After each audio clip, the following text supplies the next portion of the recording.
Hi friends, my name is Radha and you're watching me on English Valley class. Today we all learn about narration part 2. Okay, guys हम जो है part 1 देख चुके हैं. Part 2 देखने वाले हैं आज हम पार्ट 2 पे डिस्कस करेंगे जहां पर होगा interrogative sentences, imperative sentences, negative sentences, optative sentence and exclamatory sentences. तो ये सभी चीजें आज की वीडियो में हम डिस्कस करने वाले हैं, देखने वाले हैं with tricks and rules. Okay, और पार्ट 1 में जहां पर हमने चेंज ऑफ पर्सन सीखा, change of tense, change of other parts of speech को देखा. गाइस अभी तक आपने उस वीडियो को नहीं देखा है तो वह उस वीडियो को जरूर देखिएगा. जो है पार्ट 1 की लिंक आपको इस वीडियो के डिस्क्रिप्शन में मिल जाएगी और आप यहीं से आसानी से देख सकते हैं. तो गाइस सबसे पहले अगर आप चैनल पर नए हैं तो प्लीज चैनल को सब्सक्राइब कर लीजिएगा और वीडियो पसंद आ रही है तो लाइक कर लीजिएगा. आने वाले बेल आइकन को प्रेस कर लीजिएगा जिससे आपको मेरी आने वाली हर वीडियो की नोटिफिकेशन मिलती रहे. Let's begin. तो फ्रेंड्स हम लोग जो है जनरल रूल्स को देख चुके हैं, उसके सारे जो है सेंटेंसेस को देख चुके हैं कि हमें कैसे क्या करना है. Change of person, change of tense, change of other parts of speech, तो ये सारी चीजें हम देख चुके हैं. अब हमें देखना है इंट्रोगेटिव सेंटेंस. ओके, तो इंट्रोगेटिव सेंटेंस में क्या होता है गाइस कि सबसे पहले हमें ये करना होता है. तो गाइस यहाँ पर आपको करना क्या है, यहाँ पर इफ इन्वर्टेड कॉमास के अंदर इंट्रोगेटिव सेंटेंस हो तो उसे इनडायरेक्ट स्पीच में बदलने के लिए फॉलोइंग तरीके अपनाने होंगे. तो उसमें आपको करना क्या है कि रिपोर्टिंग वर्ब को आस्क में बदल दें. ठीक है, तो रिपोर्टिंग जो वर्ब होता है जो है इन्वर्टेड कॉमा से बाहर होता है उसे रिपोर्टिंग वर्ब कहते हैं. तो रिपोर्टिंग वर्ब को आपको आस्क में चेंज कर देना है. उसके बाद आपको करना क्या है कि इन्वर्टेड कॉमास के बदले दैट का प्रयोग ना करें. ओके, यहाँ पर हमने बताया कि रिपोर्टिंग वर्ब को आस्क में बदल दें और इन्वर्टेड कॉमा के बदले दैट का प्रयोग नहीं करना है अगर सेंटेंस क्वेश्चन वर्ड. ओके, अगर sentence question word when, what, where, why, were, who, how, which, how many, how much etcetera से शुरू हो तो दैट की जगह आपको क्वेश्चन वर्ड ही एज इट इज लिख देना है. आपको जो है दैट का यूज नहीं करना है. इस बात को आपको ध्यान में रखना है जहां पे इंट्रोगेटिव सेंटेंस बनाने हैं नरेशन में. ओके, उसके बाद आपको क्या करना है कि इफ इंटेरोगेटिव सेंटेंस किसी एनोमेलस फाइनाइट से शुरू हो, am is, are, was, were, have, has, do, does, did, can, could, shall, will etcetera से शुरू हो तो इन्वर्टेड कॉमा के बदले इफ या वेदर का प्रयोग करें. अब आपको यहाँ पर इस सबसे ज्यादा ध्यान देने वाली बात है कि अगर if sentence question word if, okay, when, what, where, why इनसे अगर शुरू हो रहे हैं, ठीक है, तो आपको दैट की जगह उन्हीं क्वेश्चंस को लिख देना है. ठीक है, ये व्हाट, व्हेन क्वेश्चन वर्ड को. और अगर इन एनोमेलस फाइनाइट से शुरू हो रहे हैं इंट्रोगेटिव सेंटेंस तो आपको दैट के बदले यानी इन्वर्टेड कॉमा के जगह पे आपको इफ या वेदर का यूज करना है. इस चीज को आपको ध्यान में रखना है जिससे आपसे कोई भी मिस्टेक्स ना हो. Okay, for example he said to me are you ill. तो जैसा मैंने गाइस अभी बताया आपको कि एनोमेलिस फाइनाइट होगा is, am, are, was, were, can, could, shall, will etcetera. तो हमें क्या करना है, इन्वर्टेड कॉमा की जगह पे इफ या वेदर का यूज करना है. सेज टू है जिसे मैंने बताया अभी आपको कि रिपोर्टिंग वर्ड वर्ब को आस्क में चेंज कर देना है. तो सेज टू को आस्क में चेंज कर दिया. नेक्स्ट एग्जाम्पल होगा she said to me will you help me. तो गाइस यहाँ पर आप देख रहे हैं कि सेज टू था इसलिए आस्क हुआ. यहाँ पे सेड टू है सो आस्क्ड होगा और इन्वर्टेड कॉमा की जगह पे इफ या वेदर का यूज हुआ है. राइट, और नेक्स्ट है she said to me who are you. जैसा मैंने अभी आपको बताया ये जो है सेंटेंस अगर क्वेश्चन वर्ड से शुरू हो रहे हैं तो इन्वर्टेड कॉमा की जगह पे आपको उन्हीं क्वेश्चन वर्ड को कर देना है. राइट, तो she said to me who are you, she asked me who I was. Okay, I hope guys आप जो है इन सभी चीजों को अच्छे से समझ गए होंगे। और अब हम आगे चलते हैं इंपरेटिव सेंटेंस की तरफ, जिसमें आपने करना क्या है, यहाँ पे गाइस करना क्या है कि इंपैरेटिव सेंटेंस से हमें प्राय किसका पता चलता है, ऑर्डर, कमांड, एडवाइस, रिक्वेस्ट, इन सभी का बोध होता है, इन सभी का पता चलता है। तो इसे इनडायरेक्ट स्पीच में बदलने के लिए आपको स्पेशल रूल की हेल्प लेनी होगी। ओके, तो इसमें आपको करना क्या है कि रिपोर्टिंग वर्ब को टेल, आस्क यानी अकॉर्डिंग टू मीनिंग, ठीक है। तो tell, ask, order, command, request, suggest, advice में बदल देना है, ठीक है, रिपोर्टिंग वर्ब को। इस चीज को आपको ध्यान में रखना है। उसके बाद गाइस, अगर रिपोर्टेड स्पीच में प्लीज या काइंडली, इसेट्रा वर्ड है तो इनको आपको हटा देना है। रिपोर्टेड स्पीच कौन से होते हैं, जो इन्वर्टेड कॉमा के अंदर होते हैं, राइट। उसके बाद गाइस, आपको इन्वर्टेड कॉमा को टू या फिर नॉट टू में बदल देना है। उसके बाद में आपको वर्ब की फर्स्ट फॉर्म देना है। आपको टू कब लगाना है और नॉट टू का यूज कैसे करना है, ये सभी चीजें अभी एग्जाम्पल के थ्रू आप अच्छे से समझ पाएंगे। और गाइस, सबसे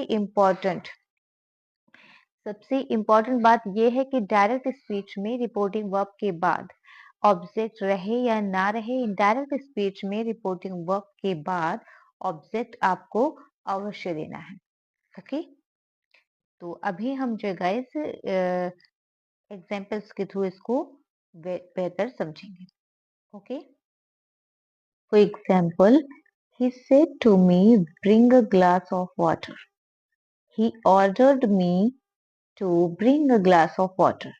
तो एक गिलास पानी अगर मांगा तो उसका सेंस क्या आया, ऑर्डर का, इसलिए हमने यहाँ पर ऑर्डर किया। ओके, इन्वर्टेड कॉमा की जगह पे टू का यूज हुआ, right. And next one, he said run. तो यहाँ पर जैसे हमने आपको बताया कि डायरेक्ट स्पीच में रिपोर्टिंग वर्ब के बाद ऑब्जेक्ट हो या ना हो, बट इनडायरेक्ट स्पीच में रिपोर्टिंग वर्ब के बाद आपको ऑब्जेक्ट देना है। तो यहाँ पर आप देख रहे हैं डायरेक्ट में ऑब्जेक्ट नहीं है, बट यहाँ पर ऑब्जेक्ट आपको देना है कि ही ऑर्डर्ड मी, मी आपका ऑब्जेक्ट है। एंड देन इन्वर्टेड कॉमा की जगह पे टू का यूज होगा and then run. Okay, he ordered me to run. Next one example होगा, the doctor said to me, walk in the morning. The doctor advised me to walk in the morning. तो doctor ने सलाह दी, तो यहाँ पे sense क्या निकल रहा है, मीनिंग सलाह देने की निकल रही है, तो यहाँ पर एडवाइस का यूज होगा। जैसा कि मैंने आपको बताया कि अकॉर्डिंग टू मीनिंग आपको tell, ask, order, command, request, suggest, advice को बदलना है। अब गाइस, यहाँ पर आपने देखना है निगेटिव इंपैरेटिव सेंटेंसेस। ओके, यहाँ पे क्या करना है कि if imperative sentences don't say शुरू हो, ठीक है, डोंट से जो है शुरू हो रहे हैं, तो इनडायरेक्ट स्पीच में टू के बदले नॉट टू दे और रिपोर्टिंग वर्ब को फॉरबिड में बदले। खैर, जैसा मैंने अभी आपको बताया कि आपने इंपैरेटिव सेंटेंस में देखा कि टू का यूज हो रहा था इन्वर्टेड कॉमा की जगह पे, ये इंपैरेटिव सेंटेंस का ही निगेटिव इंपैरेटिव है। ओके, तो ये निगेटिव इंपैरेटिव है, सो यहाँ पे डोंट का यूज होगा, ठीक है। और इन्वर्टेड कॉमा की जगह पे आपको नॉट टू देना है, राइट।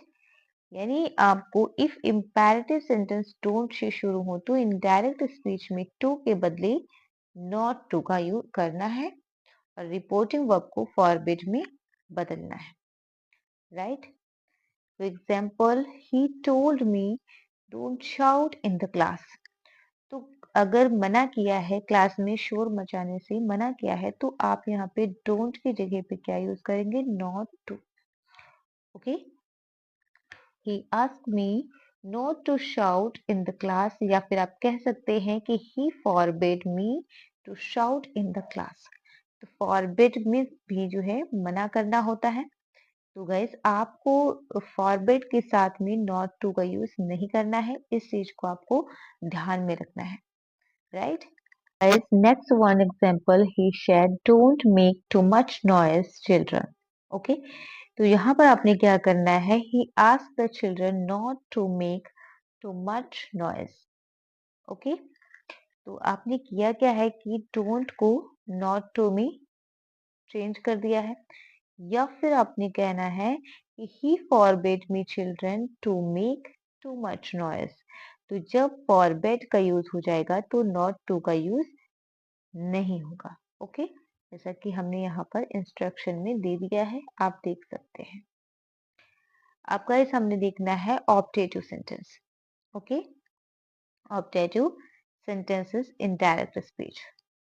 ऑप्टेटिव सेंटेंस से अभिशाप यानी कर्ष, आशीर्वाद ब्लेस, प्रार्थना प्रे, इच्छा विश का पता चलता है। ठीक है, इसे इनडायरेक्ट स्पीच में बदला जा सकता है। अब आपने करना क्या है कि रिपोर्टिंग वर्ब को वाक्य के अर्थानुसार, ठीक है, सेंटेंस के मीनिंग के अकॉर्डिंग आपको करना क्या है? कर्ष, ब्लीज, प्री, विश में बदल देना है, रिपोर्टिंग वर्ब को बदलना है। राइट, अब आपने क्या करना है? इन्वर्टेड कॉमा के बदले दैट देना है। अभी हमने जो है इम्पेरेटिव सेंटेंस में बताया कि वहां पर दैट नहीं देना था। ठीक है, यहाँ पर इंट्रोगेटिव में दैट नहीं देना था, यहाँ पर आपने क्या करना है? दैट का यूज करना है। ऑप्टेटिव सेंटेंस को असर्टिव सेंटेंस में बदले, सब्जेक्ट के बाद वर्ब दे। राइट, अभी इन सभी चीजों को गाइस आप एग्जाम्पल के थ्रू और बेटर समझ पाएंगे। Change the verb tense and pronouns accordingly. जैसा मैंने बताया, टेंस पर्सन और अन्य पद का परिवर्तन सामान्य नियम के अनुसार करना होगा। Okay, for example, he said to me, may you live long. तो आपने गाइस यहाँ पर देखा कि ब्लेस्ड का यूज हुआ है। जैसा कि मैंने बताया, अकॉर्डिंग टू मीनिंग आपको जो है विश का या ब्लीज का, प्रे का, कर्स का, इन सभी का यूज करना है रिपोर्टिंग वर्ब की जगह पे। Okay, that I might live long, may का माइट हो जाएगा और इन्वर्टेड कॉमा की जगह पे दैट का use. Okay, and next one example है, my father said to me, may you get success. तो हमारे फादर ने यहाँ पर क्या किया है? अपनी इच्छा को व्यक्त किया है। ओके, सो हम यहाँ पर रिपोर्टिंग वर्ब की जगह पे विश्ड का यूज करेंगे। My father wish me that I might get success. Right, I hope guys जो है अभी तक आपने जो भी पढ़ा, जो भी इसमें लर्न किया है, वो अच्छे से समझ गए होंगे। तो one example, may God save the king, they wished या दे प्रेड। तो हम यहाँ पर दे विश और दे प्रे दोनों में से किसी का भी यूज कर सकते हैं, that God might save the king. Okay, and next one, he said to her, may you die. तो यहाँ पर आप देख रहे हैं कि जो है डाई की बात आ रही है, तो curse. Okay, he curse her that she might die. Okay, तो इस तरह से आपको रूल को फॉलो करते हुए डायरेक्ट को इनडायरेक्ट में चेंज करना है। और गाइस, अगर ऐसे सेंटेंस में, अभी इनको हम जो है एग्जाम्पल्स के थ्रू भी इसको भी समझेंगे कि ऐसे सेंटेंस में विश या प्रे के बाद ऑब्जेक्ट ना दें, कैसे सेंटेंस में ना दें वो अभी देखेंगे। इफ ऑप्टेटिव सेंटेंस में मे का प्रयोग नहीं हो, ठीक है, ऑप्टेटिव सेंटेंस में मे का प्रयोग ना हो तो उसे सेंटेंस में जोड़ दे और तब सेंटेंस को इनडायरेक्ट स्पीच में बदले। वो किस तरह से, अभी देखते हैं आगे। For example, they said long live our friendship, they wish that their friendship might live long. तो गाइज, जैसा कि मैंने अभी बताया आपको कि विश या प्रे के बाद ऑब्जेक्ट नहीं देना है। ओके, और जो है इन्वर्टेड कॉमा की जगह पे आपको दैट का यूज करना है। And next one example, the saint said God bless you, the saint prayed that God might bless me. तो यहाँ पर भी गाइज आप देखते हैं कि विश के बाद भी किसी ऑब्जेक्ट का यूज नहीं हुआ है और प्रे के बाद भी किसी ऑब्जेक्ट का यूज नहीं हुआ है। तो ऐसे सेंटेंसेस में आपको जो है विश प्रे के बाद ऑब्जेक्ट नहीं देना है, और अगर डायरेक्ट में मे का यूज नहीं हुआ है फिर भी आपको इनडायरेक्ट में माइट का यूज करना है, उसको जोड़ना है, राइट। और गाइस अब हमें देखना है exclamatory sentence in direct speech. Okay, exclamatory sentence से प्राय हर्ष, विषाद, क्रोध, घृणा, आश्चर्य, प्रशंसा का भाव व्यक्त होता है। इन्हें इनडायरेक्ट स्पीच में बदला जा सकता है। वो किस तरह से? रिपोर्टिंग वर्ब को, जो इन्वर्टेड कॉमा के बाहर का सेंटेंस होता है उसे रिपोर्टिंग वर्ब कहते हैं, ठीक है। तो रिपोर्टिंग वर्ब को according to meaning exclaim with joy, sorrow, surprise, anger, contempt, regret, applause में बदलना होता है। किसको बदलना होता है? रिपोर्टिंग वर्ब को, ठीक है। तो गाइस आपको जो है हर्ष, खुशी, उल्लास के लिए, यानी जब खुशी महसूस होती है तो आपको एक्सक्लेम विद जॉय में चेंज करना है रिपोर्टिंग वर्ब को। दुख या शोक के लिए, कोई दुख की घटना है, ठीक है, ट्रेजिक घटना है, तो आप क्या करेंगे? एक्सक्लेम विद शोरो में चेंज करेंगे। आश्चर्य या विस्मय के लिए एक्सक्लेम विद सरप्राइज में चेंज करेंगे। क्रोध के लिए एक्सक्लेम विद एंगर। तिरस्कार या घृणा के लिए एक्सक्लेम विद कंटेम्प्ट। प्रशंसा के लिए या तारीफ के लिए एक्सक्लेम विद एप्लॉज में चेंज करना है। और पश्चाताप या अफसोस के लिए एक्सक्लेम विद रिग्रेट में चेंज करना है आपको। ओके, तो इन सभी चीजों को चेंज कहाँ पे करना है? रिपोर्टिंग वर्ब को चेंज करना है, ठीक है। इन्वर्टेड कॉमास के बदले दैट दें। अगर सेंटेंस में ओ या एलास वर्ड आ जाते हैं तो इनको क्या करना है? हटा देना है सेंटेंस से, इनका यूज नहीं करना है। एक्सक्लेमेटरी सेंटेंस को असर्टिव में बदल दें, right. To change an exclamatory sentence into an assertive sentence, you can remove the exclamation mark and rephrase the sentence. Okay? तो सबसे पहले आपको ये सीखना है कि exclamatory sentence को assertive sentence में कैसे बदलना है, ओके? और exclamation mark को क्या करना है? रिमूव कर देना है, okay? What a beautiful girl she is. तो व्हाट अ ब्यूटीफुल गर्ल, तो व्हाट अ को हम अवेरी में चेंज कर देंगे, okay. She is a very beautiful girl. यहाँ पे आप देख रहे हैं एक्सक्लेमेशन मार्क है, यहाँ पे फुल स्टॉप है क्योंकि एक्सक्लेमेशन मार्क को इनडायरेक्ट में हटा देना है, यानी रिमूव कर देना है, okay. How dark the night is, the night is very dark, right. For example, the boy said, "Alas, my cat is dead." तो हमने आपको बताया कि अगर alas या ओ जैसी जो है वर्ड्स आते हैं तो इन्हें इनडायरेक्ट स्पीच में क्या करना है? रिमूव कर देना है, हटा देना है, ओके। और यहाँ पे बोला है कि माई कैट इज डेड, तो एक दुख प्रकट हो रहा है, शोक प्रकट हो रहा है। So the boy exclaim with sorrow that his cat was dead, okay. And next one example, he said, "What a beautiful girl she is." He exclaimed with joy, यानी खुशी से उसने कहा, ठीक है, that she was a very beautiful girl. And next one example, he said, "What a fool I am." He exclaimed with sorrow या फिर regret, दुख के साथ कहा, ठीक है, या फिर अफसोस के साथ कहा। यहाँ पे आप जो है शोरू और अफसोस यानी शोरू और रिग्रेट दोनों का यूज कर सकते हैं। ही एक्सक्लेम विद शोरू या फिर regret that he was a big fool, okay. तो गाइज यहाँ पर आपके जो है नरेशन की क्लास कंप्लीट होती है। अगर आप चैनल पर पहली बार विजिट कर रहे हैं तो चैनल को सब्सक्राइब जरूर कर लीजिएगा, बेल आइकन को प्रेस कर लीजिएगा, जैसे आपको मेरी आने वाली हर वीडियो की नोटिफिकेशन मिलती है। और वीडियो पसंद आ रही है तो लाइक कर लीजिएगा, शेयर कर दीजिएगा। And see you in next video. Bye bye.